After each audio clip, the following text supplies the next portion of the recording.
Now, newsman Dennis Daly presents his unique look at current events in another of his wide-ranging daily video blogs.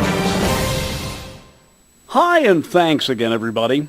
Remember about 6-8 months ago, I blasted something new at McDonald's called the McDonald's Channel. They had taken CNN off the big monitor and made us watch this repetitious bunch of pap.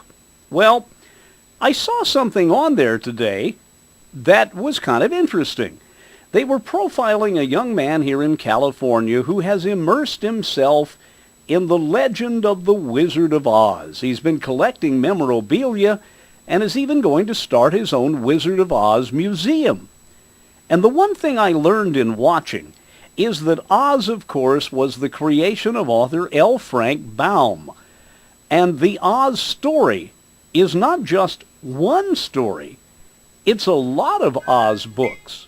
You see, for years before his death in 1919, Baum would write a dozen or more Oz books, along with 83 short stories and 200 poems. Before Dorothy's Trip Behind the Rainbow, in 1897, Baum had written a lot of Mother Goose stories. But 3 years later, Baum and his illustrator published the first Oz book. Then one came out at the rate of nearly one a year. A dozen trips followed. All around the world, children would wait to get their hands on the next Oz book, similar to the anticipated Harry Potter books decades later. In 1914, he set up the Oz Film Manufacturing Company in Hollywood. By that time, he was a cult hero.